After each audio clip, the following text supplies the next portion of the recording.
Welcome to the Rotary Club of Hudson. My name is Evan McCauley, president of the club, and we are thrilled to have you joining us today. This meeting broadcast is available on HCTV as well as our Rotary of Hudson YouTube channel. Our club meets weekly at Laurel Lake for breakfast on Wednesday mornings from 7:15 to 8:30 a.m. Come out and join us for a meeting. We'd love to have you as a guest. To learn more about Rotary, our club, and the impact that we are having on the local community and world, please visit rotaryhudson.org. Enjoy the meeting today and be the inspiration.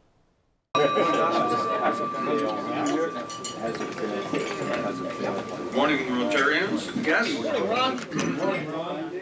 Welcome to the Rotary Club of Hudson. You can stand if you want. Ron Strobel, Sergeant. You don't have to.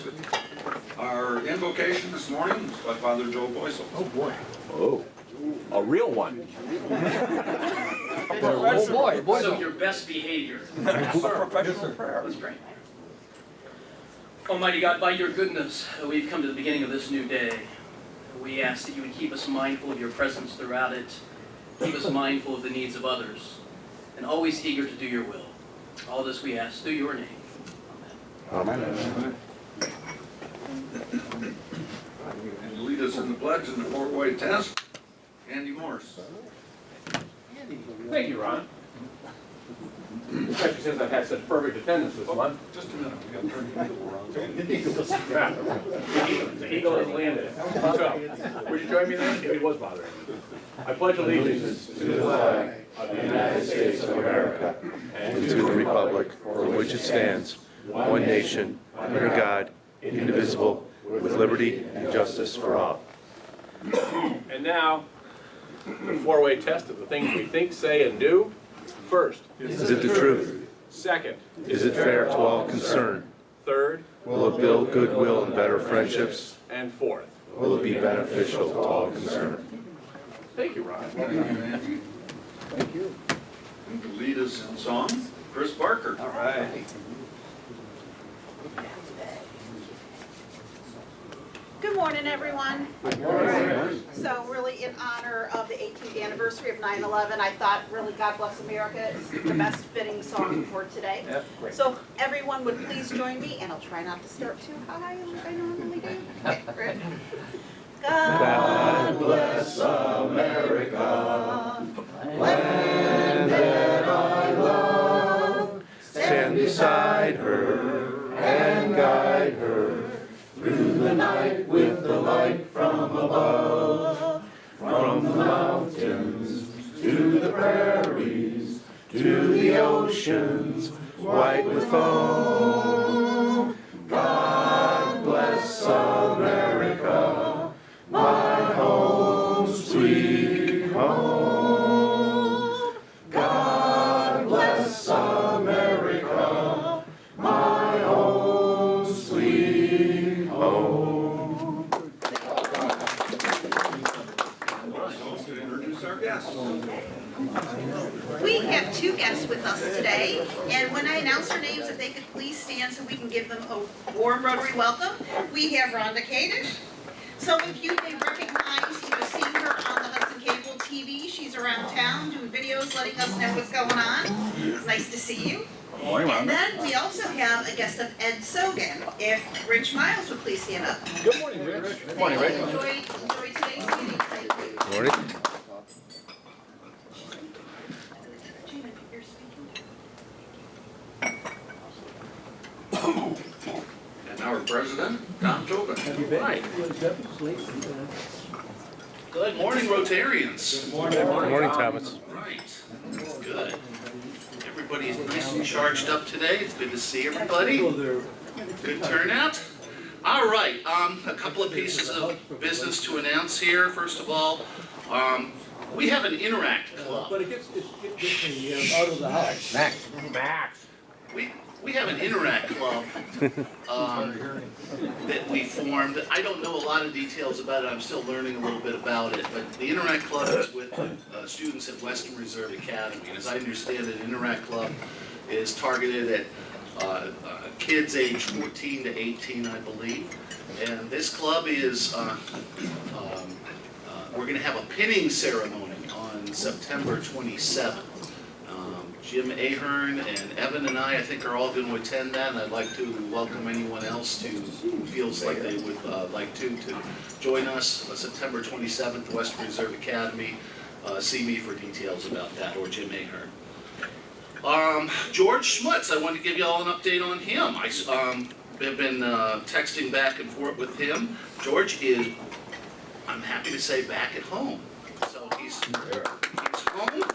He is working on his physical therapy.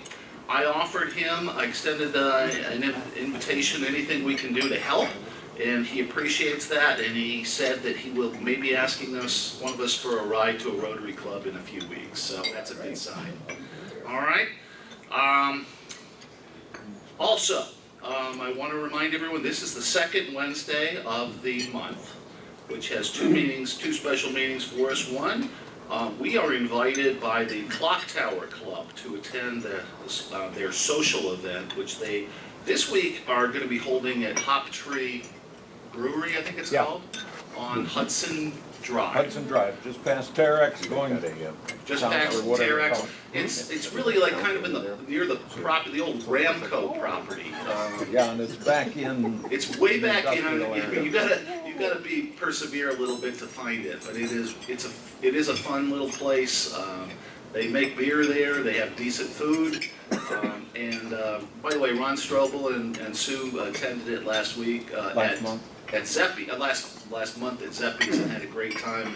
And he just wanted to remind me to have everyone else consider attending that tonight. What time is it? 5:30, 5:30. and they do have a sign out at the road, but it's not, it doesn't grab you. You have to be looking off to your left. So it's Hop Tree Brewery.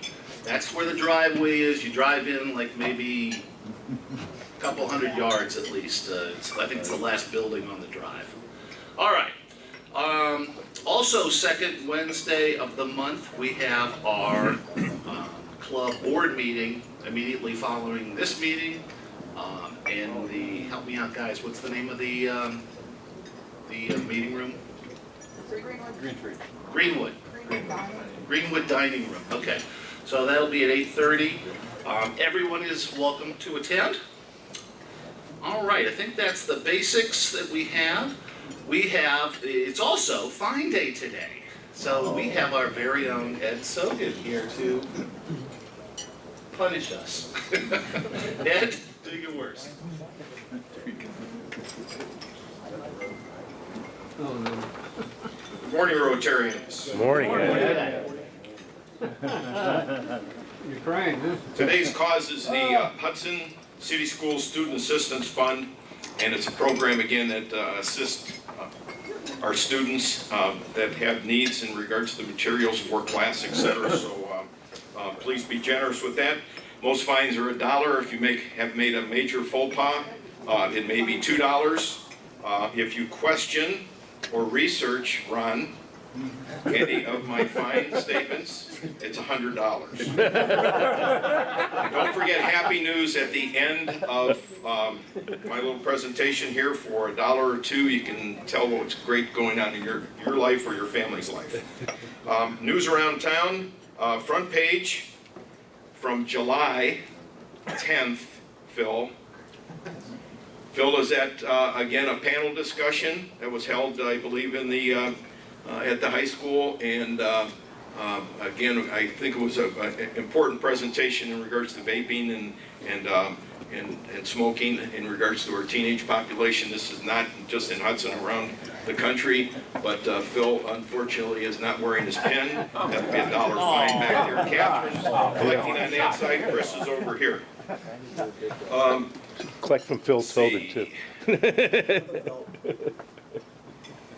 Purchasing the gala item ticket for the sideline pass. Pat Reardon. Where's Pat? Or Pat Shearer, I'm sorry. Pat Shearer. Was here? He's here. Oh, there he He's is. right here. Okay. He already has his dollar My up. son is an outstanding football player. He's a defensive end on the Hudson Explorers, and Pat was on the sideline cheering on the team for the first home game last week, and unfortunately did not have his pin on either. So Oh, really? Sorry about that. That's why we lost. That was a heck of a game. You know, we've had two outstanding performances. They are playing at home again Friday night versus Brush. So let's hope we bring home that first victory. Since I have my Browns attire, either you're a Browns fan or you're not a Browns fan, you got to be true blue. In regards to this, that's why there's a blue shirt, because the game wasn't too great on Sunday, to say the least. However, there are some positives with that, because we are leading the league in the number of penalties, 18, the number of penalty yards, 182, the number of players ejected from a game, 2, and the number of completions by a quarterback to the opposing team, that was 3. So we almost had the lowest score, but thank goodness for Jay's Steelers, who only got 3 points. Jay, if you could please pay $1 for that.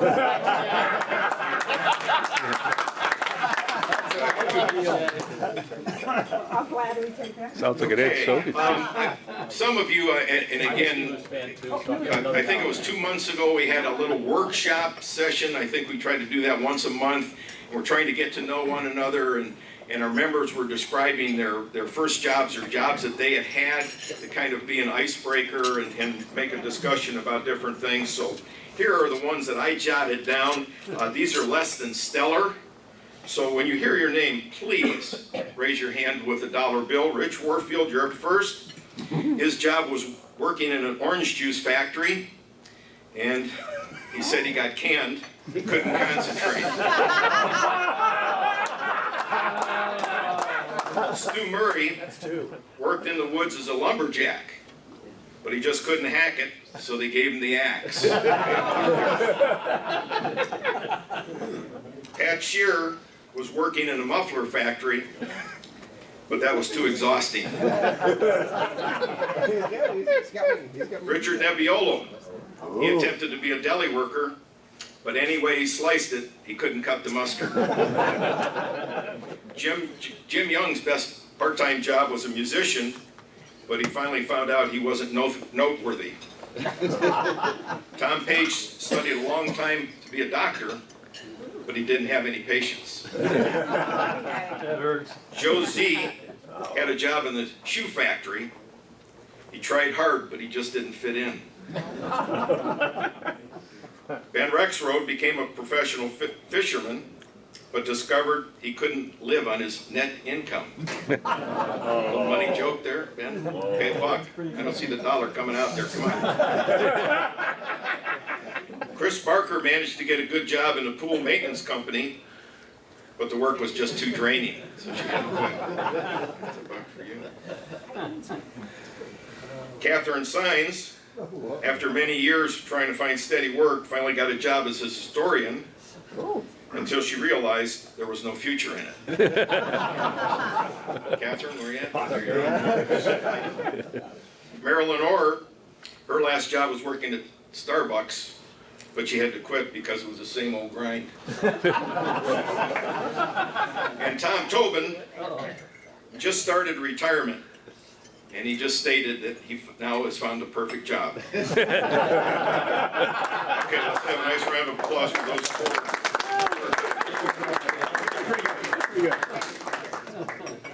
Okay. I think, all right, I think that was pretty sad. We need to play. And on that retirement note, I saw a good quote yesterday. It said, nothing is impossible. Yeah, I do nothing every day. Bad Boys Table back right over here. All right. Another stimulating conversation this morning. Oh, no. The question came up, which do you think is farther away? Florida or the moon? Andy Morris turned to the members and said, hello, you can see the moon.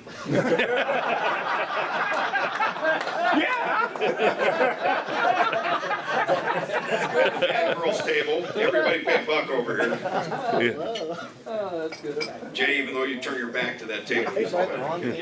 Bad girls table, one of our members was sipping wine while sitting on the patio with her husband. She said, "I love you so much. I don't know what I would ever do without you." Her husband asked, "Is that you or the wine talking?" She replied, "It's me, talking to the wine."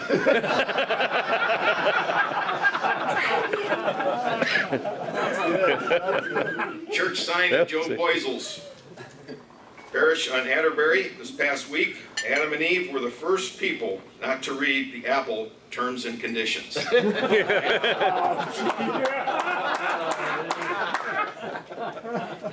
Where's Dan Filburn? Okay, Dan's over here. Again, this is kind of an intellectual table over back there, but Dan said this morning, again, a stimulating conversation, you do not need a parachute to skydive.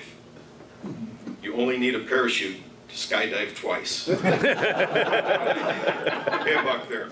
All right, this is Battle of the Stars, and these are all clean, so don't read anything into this first one when I say blank. Women, oh, okay, we're going to go over here on this side first. This ladies are right here, and I'm going to give this answer, it's no problem. Women, blank, nearly twice as much as men. A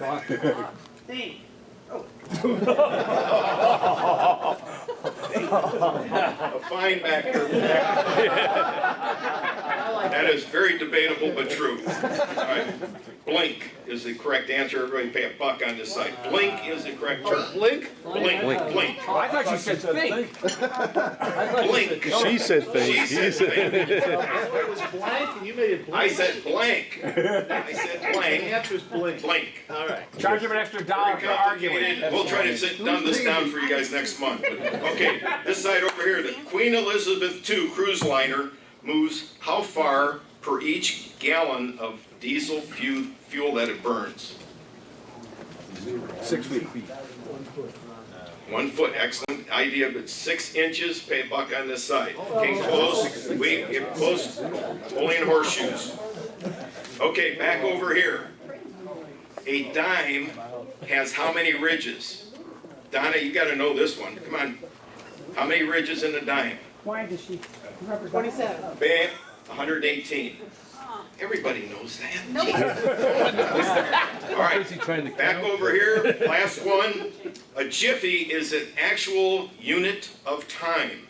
What is it? Oh, it's peanut butter. 1/100th of a second. Another miss by this group over here. Please pay $1.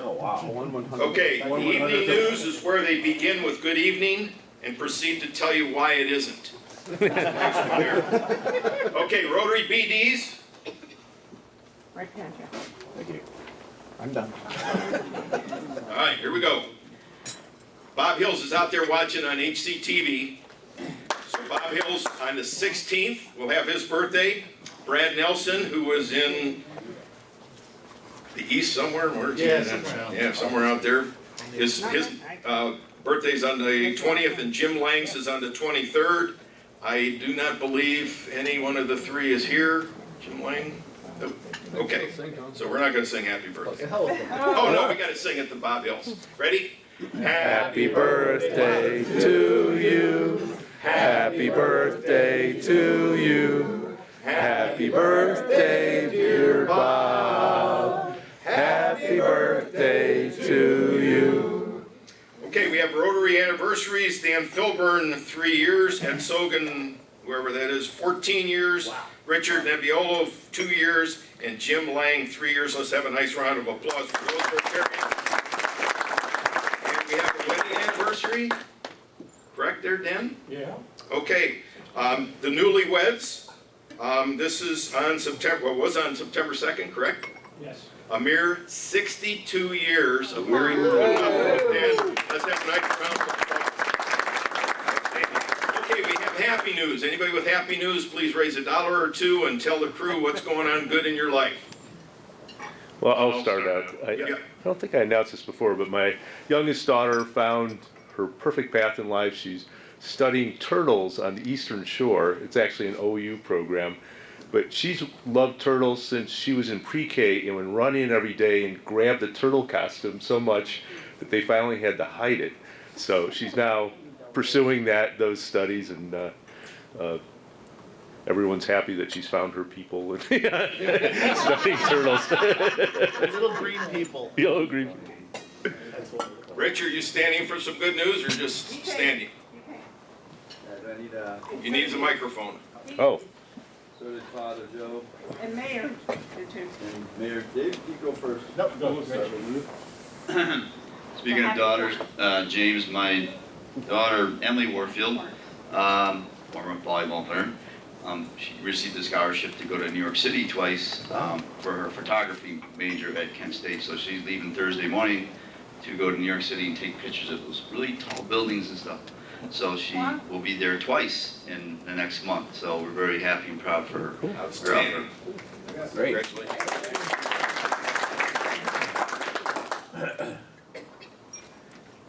Following ACL surgery, Jonathan is completely off crutches. Really? That's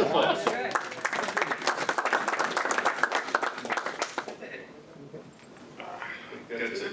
No. Well, no, Tom's got one. Tom's got one, okay. How do I say this? Well, it's pretty simple. This club showed its wares. Donnie's been a little sick lately, and she got this beautiful card from you guys, and she really appreciated that, and just a little comments by people like this guy and other people. So thank you very much. Great. And finally, thought for today from me is don't cry because it's over, smile because it happened. God bless everyone. Ed, do I have to show this video every time that you speak? He told me I have to put it up there. He really looks good in this video, doesn't he? Yeah. Got a good tan and everything. Thank heavens you don't have the volume up. Yeah. You know, I forgot to mention earlier, yeah. So he we watches did- it every day. Two things I forgot to mention earlier. We did get a very nice card from Dottie thanking us for the card that we sent her for her little ear procedure. So that was very nice of her to thank us for that. And then I also wanted to call your all attention to the work that Jay Yard did over here. If you saw the poster board displays thing over here with the of all the Rotary Hub articles. They're mostly from the Hub, aren't they, Jay? Yeah, 90% of them. Nice job with that. I mean, really great for a collection of those. I think that will help us as we have guests who come and visit the club and kind of tell our story a little bit. So very nice with that. Thank you very much.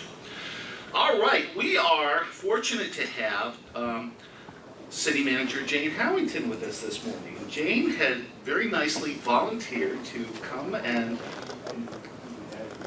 expose herself to the club in... Let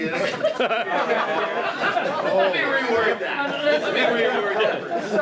She was to tell us Hey, $10. basically submit herself to a question and answer thing for us. So not really with any particular agenda other than just, you know, it's a good time to let you all take some shots and see what, you know, ask some questions and let's learn a little bit. So with that said, Jane Howington, thank you very much for being with us today.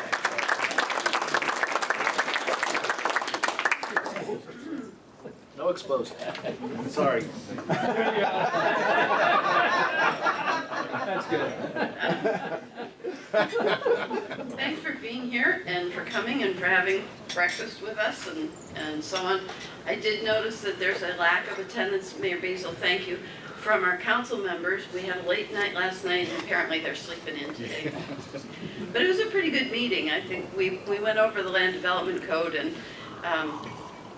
to those outsiders, it was probably like paint drying, but it was a very productive conversation. So, but it was late. So I guess I want to start with a couple of kind of happy and sad things. Today is September 11th, and my brother was in the Twin Towers when they went down. He was on the 21st floor, and everything above the 21st floor from the 22nd up was destroyed, no survivors.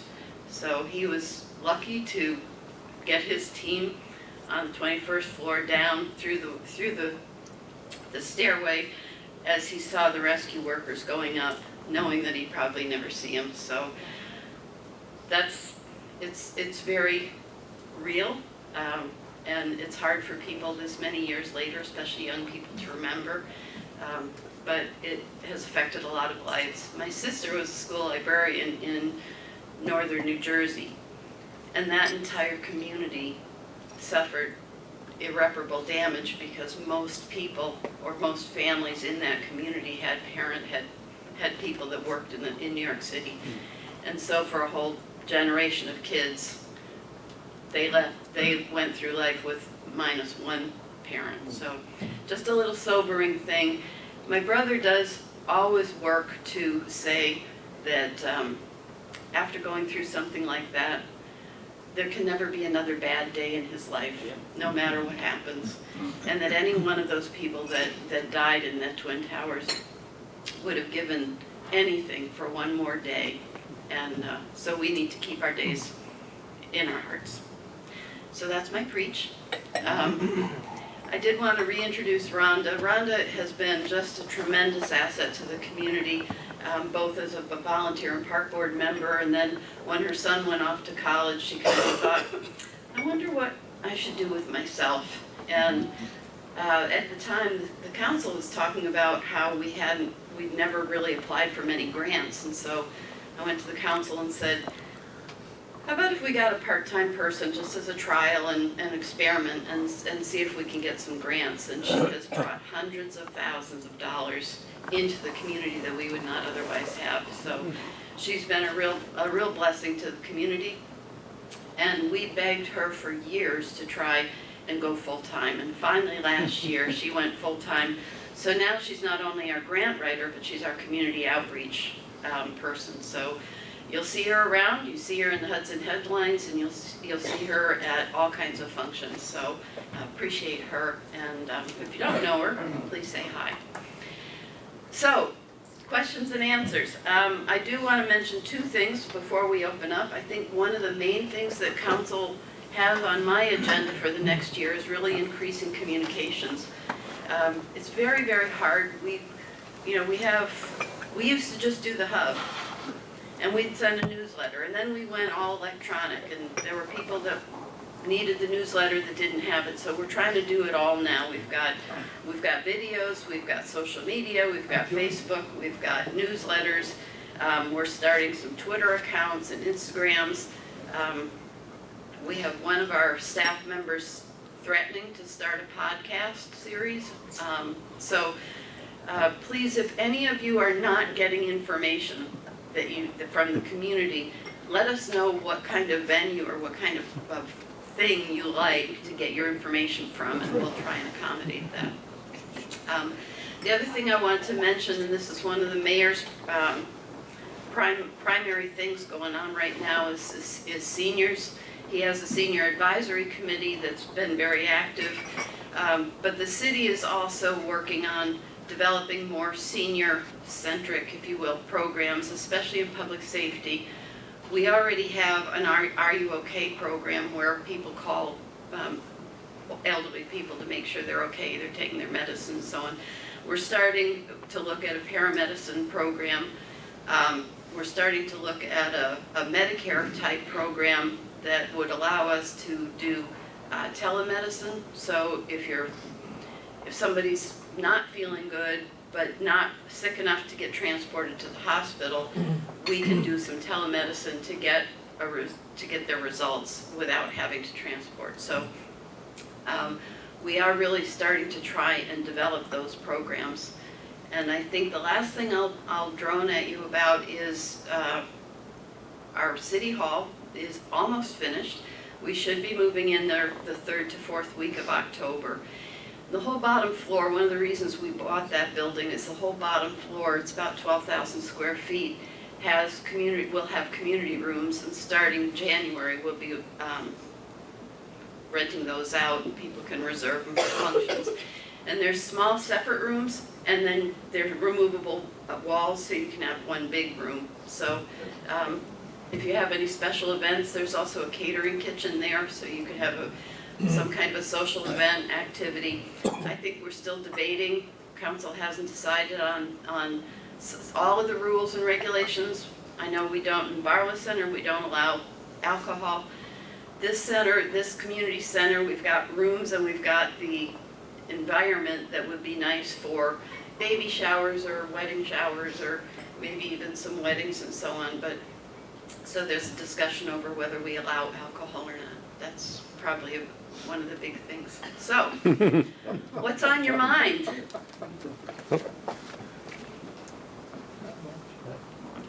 Hi, Jane. Thanks for coming.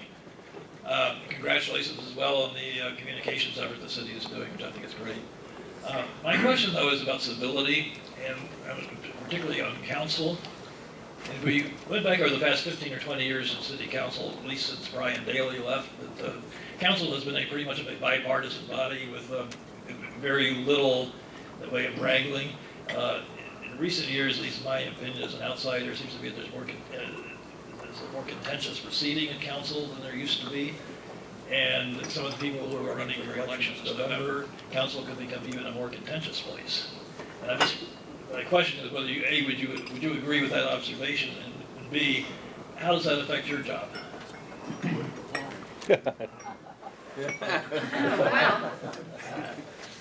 Yes, I agree with that. I agree with it, but I also agree that it's kind of a worldwide thing and certainly a national thing. Even in the state level, if you're not with me, you're against me.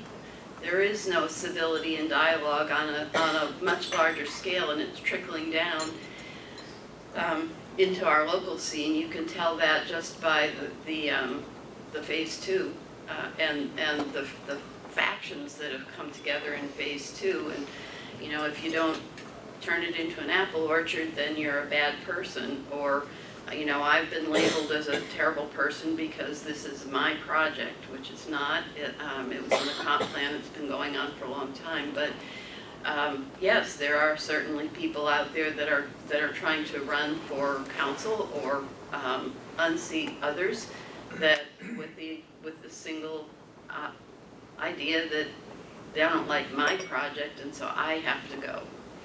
That's part of my job, but it does make it difficult from a city perspective. The city policymakers get kind of whipsawed back and forth. No, it's just the way the mic works. So, you know, you're for something and you're moving in this direction, then all of a sudden, no, we have to go back and go in this direction. So it does make it hard for the staff to move things forward. And that's just, I think the good part of a city manager form of government is you have more stability, but the bad part of city manager form of government is you can have a lot of instability if you have factions with separate agendas like that. Yes, sir. Thank you, and I appreciate your efforts at communication. One of the things that's bothered me is I understand, I'm not sure I'm correct, that council has approved the residential portion of phase 2 and that's going forward. No more barriers in its way. But on the other hand, what about the office portion of phase 2? What's holding that up? So phase 2 has, that's really weird. So phase 2 has two major sections. The southern section below Owen Brown is more commercial mixed use type. The northern section north of Owen Brown is residential. I wouldn't say there are no other impediments to the north side. Council and Planning Commission have both approved the north side. There are still other agreements we have to do with the developer, so we have to get a finance agreement approved. We're negotiating that right now. That could go under a referendum because it's a legislative matter. So if council approves the financial agreement that I bring to them, somebody can submit a petition and ask it to get put on, and that could hold it up. The southern part, the northern part with the residential is less risky. So our partner, Testa, would like to do the housing part, bringing in the cash flow and so on. The southern part is more, it's not risky, but anything you do with commercial, there's going to be a portion that they won't build just spec commercial. They want to pre-lease a lot of it. So it takes a lot more planning. So it was always estimated that they would do it in phases. And the residential is I mean, we have more people signed up that want to buy a place or live down there than they are going to have units. So it's really, not that every one of those people are going to buy one, but it's pretty small risk for them to start that way. This may be kind of a simple question, but could you describe the scope of city government, all the different services that are provided, and how many people are employed? I mean, you don't have to go into detail, but just sort of list out the... Sure, I have it divided right now into about 3 major sections. One is Public Works. Public Works provides all of your maintenance, and for your rights-of-way, they do snow plowing and leaf collection. They supply water to some of our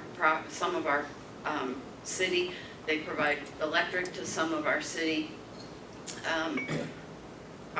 Just all of our city services with stormwater prevention, patching of roads, parks, cemetery, golf course.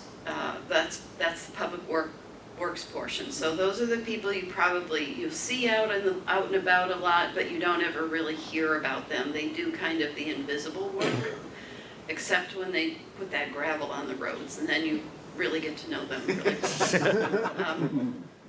Then there's the public safety part, police, fire, EMS.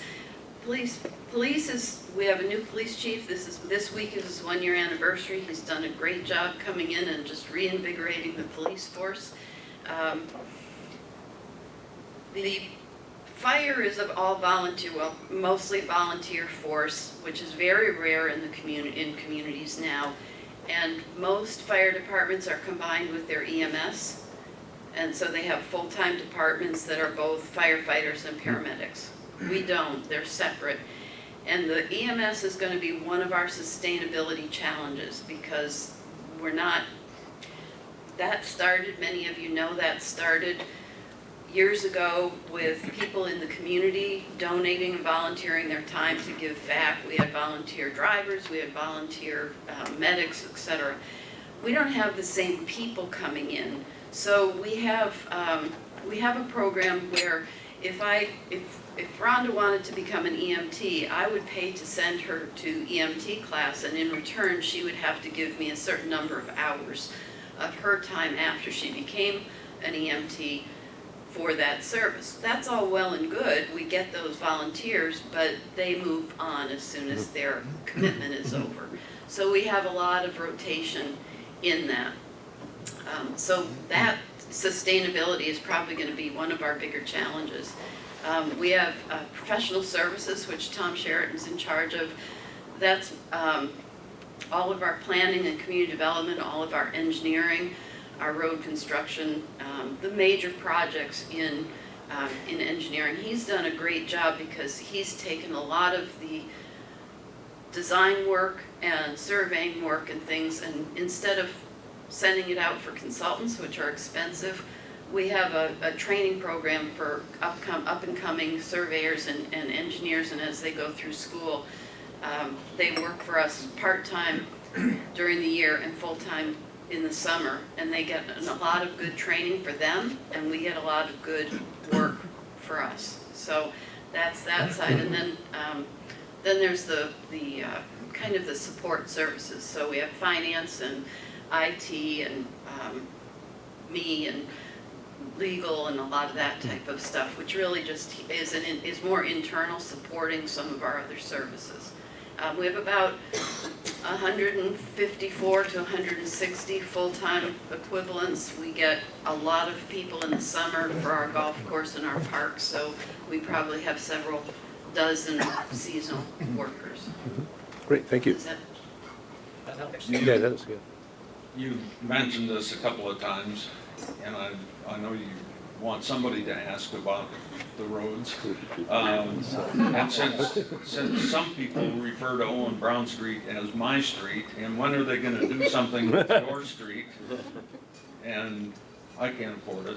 So just a general question about roads and repairs, and you mentioned the patchwork. When the snowplows come through, the patches end up on our lawns. They don't last very long. So I appreciate it. Roads is one of the biggest challenges in northeast Ohio. We have a high water table. There's a lot of freeze thaw. We have a lot of roads have heave problems, and in the township area, many of those rural roads were not built, I'm going to say properly. They didn't have the proper subsurface.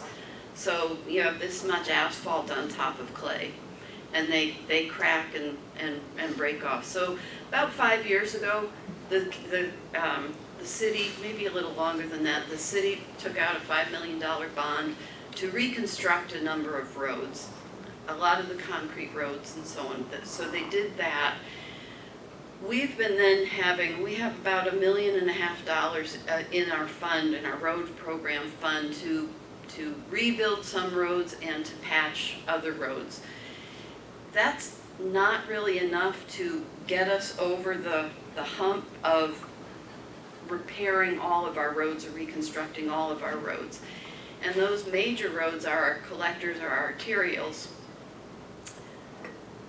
Cost a lot to fix, and so when you take $1.5 million and you take one of those big roads like Hines Hill or Barlow or any of those larger roads, you have very little left for the other roads. So we've introduced a proposal to council this year to take another $5 million bond out, reconstruct or pave all of those major roads, and then take the $1.5 million that we have annually and have that spent on the local roads or your subdivision roads, your residential roads.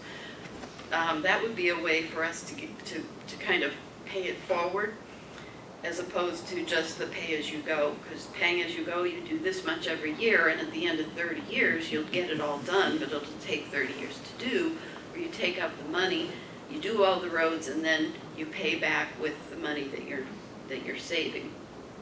So council's considering that. The other thing that we're looking at is we want to change the way we're doing our patching.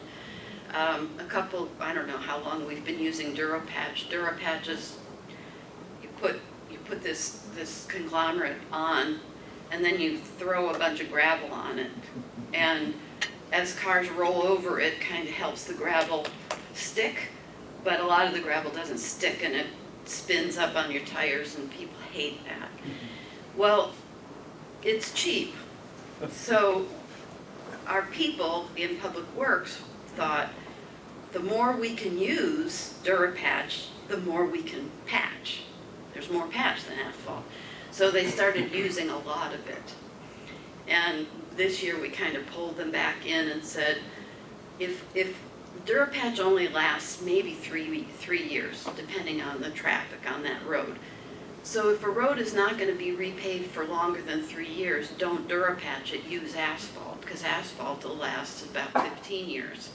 So we're kind of pulling that back and changing the way they do the maintenance. So if you see DuraPatch in the future, if we go with this accelerated program, if you see DuraPatch, that road is probably going to be repaved in a couple of years, which is why you're using that material. So hopefully that's going to resolve a lot. And as far as your road, ever since I know you know this, but we've talked, that road is an important road. It's the brick underlay. We'd really like to, ultimately, we'd really like to have it a brick road again. Whether we can do that right away or not, I don't know what Tom's schedule is. You probably know that better than I do. I think money-wise, that's off Yeah. the near term anyway. Right. The other thing too, then this, we haven't done this yet, but we need to really look at it, and that's something that is a goal of mine for the next year, is to really start exploring alternate options for materials.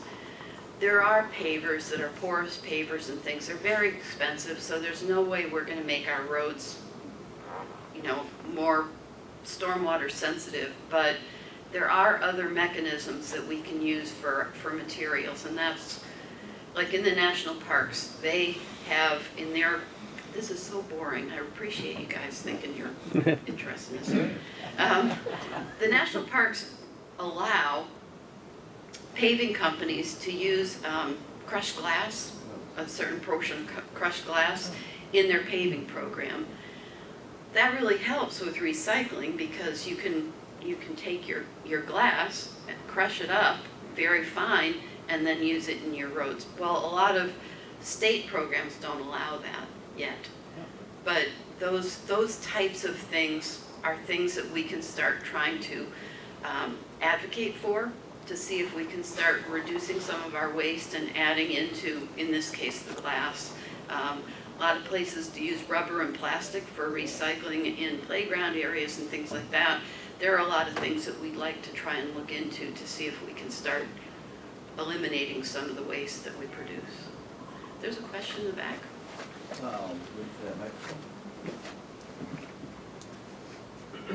First of all, you referenced Ron's Road or Ron's, can we rename that, Lieutenant Ron?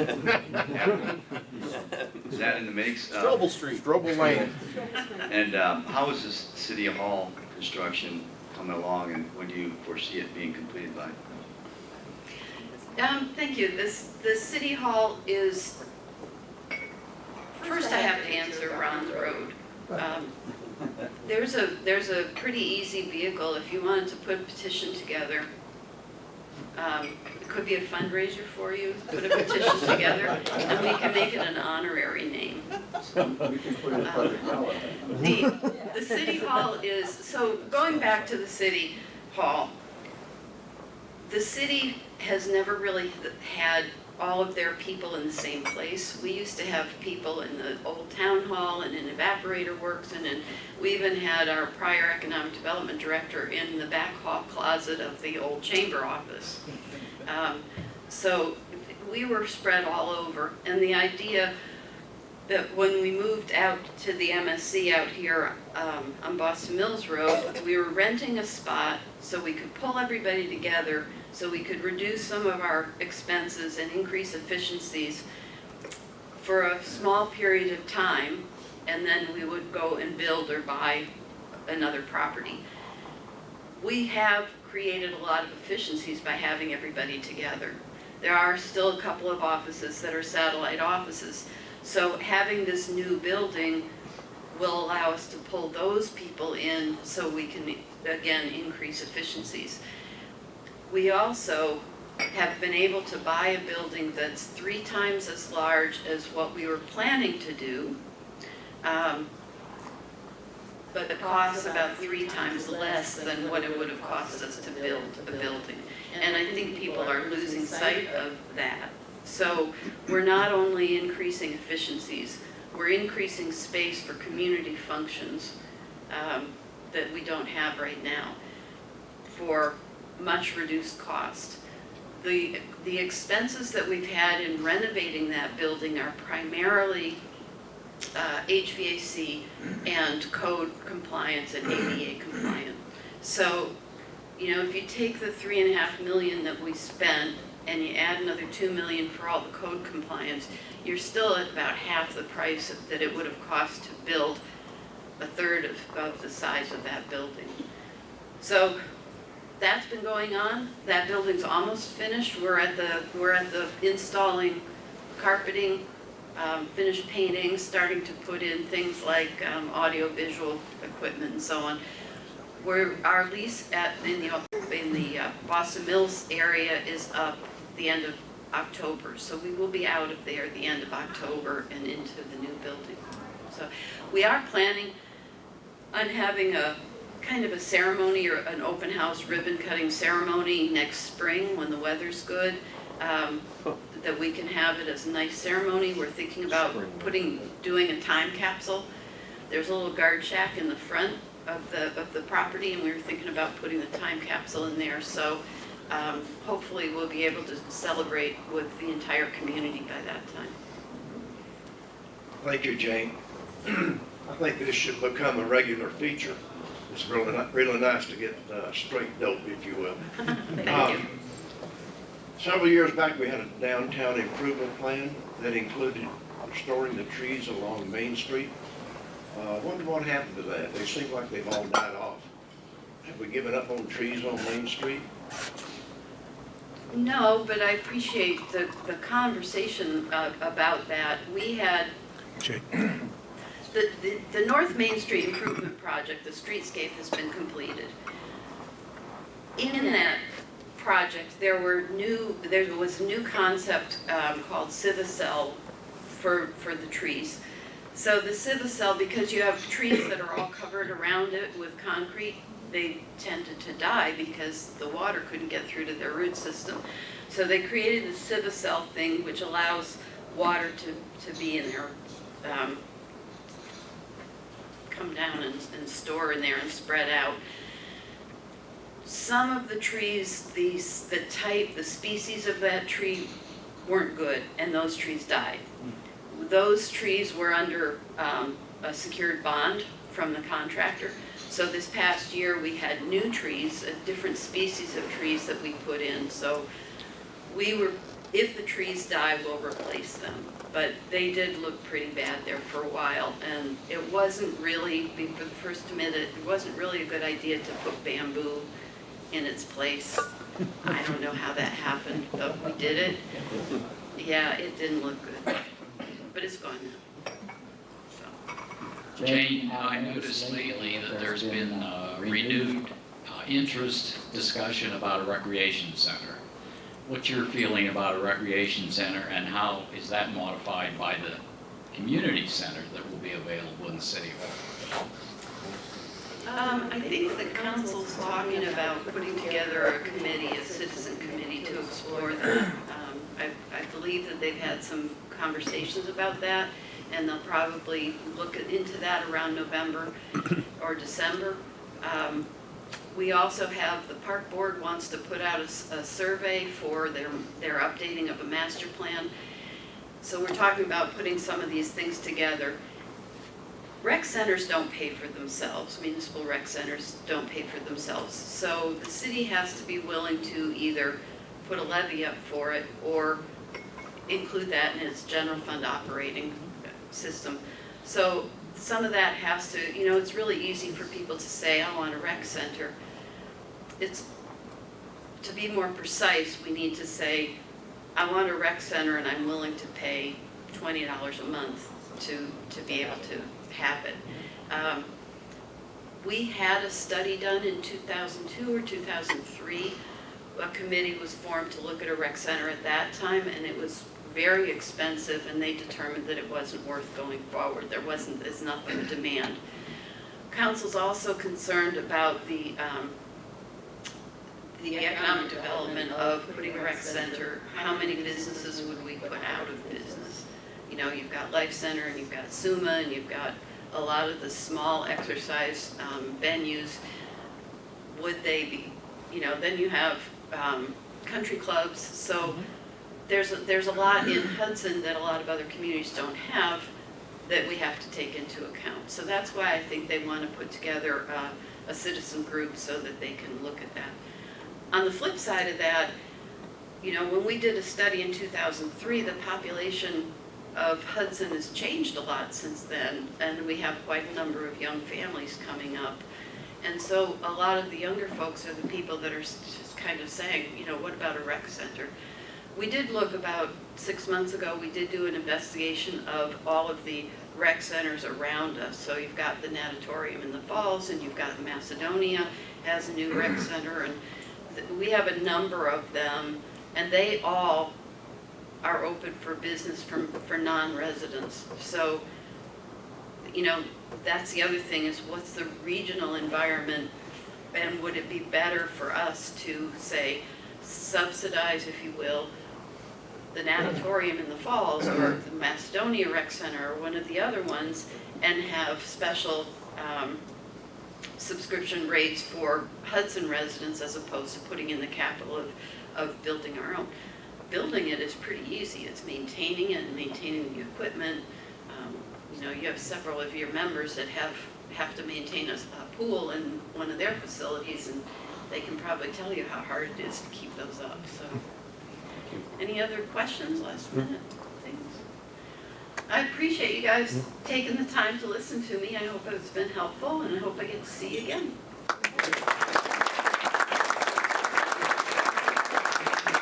Thank you, Jane. That was really great. I agree with Jim. It was your thought that we have Jane come and speak to us on a regular basis like this. I think that's a great idea, and maybe we can work with the speakers committee to make that happen.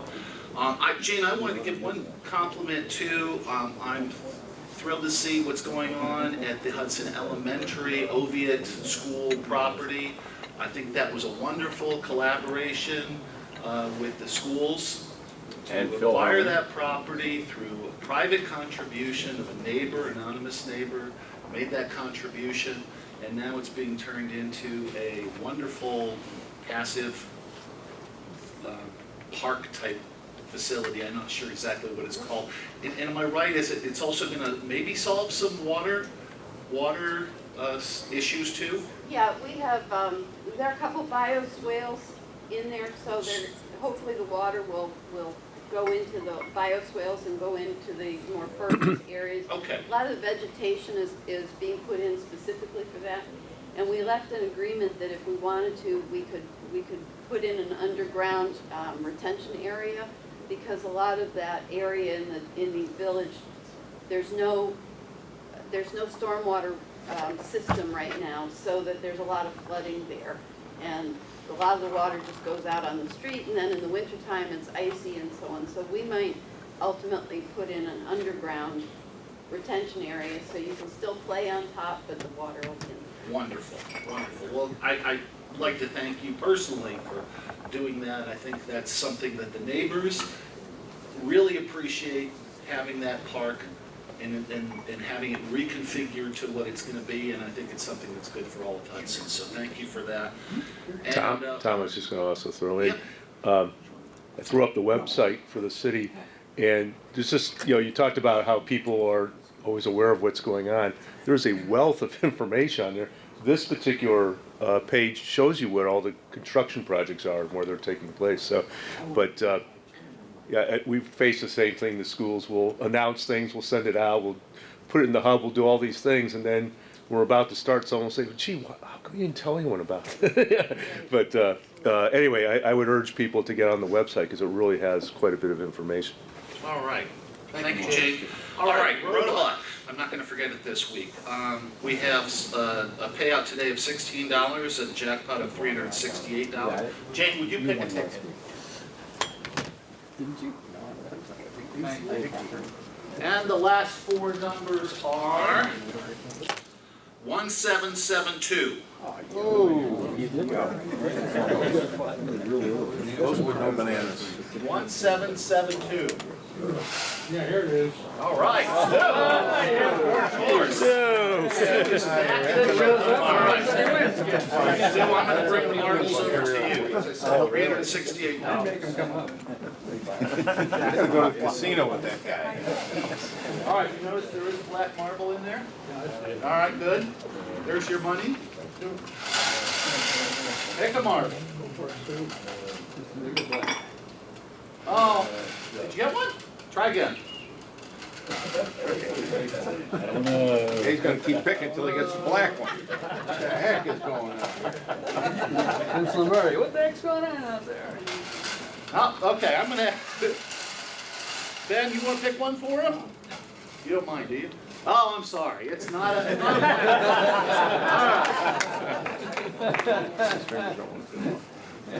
All right. And let's see, to wrap things up here, the quote from the week from the Dalai Lama. If you think you are too small to make a difference, try sleeping with a mosquito. Okay. As we leave our meeting today, let's all go out there and show the world that we're proud to be Rotarians. We have a board meeting immediately following this. Anything else for the good of the order? Thank you so much.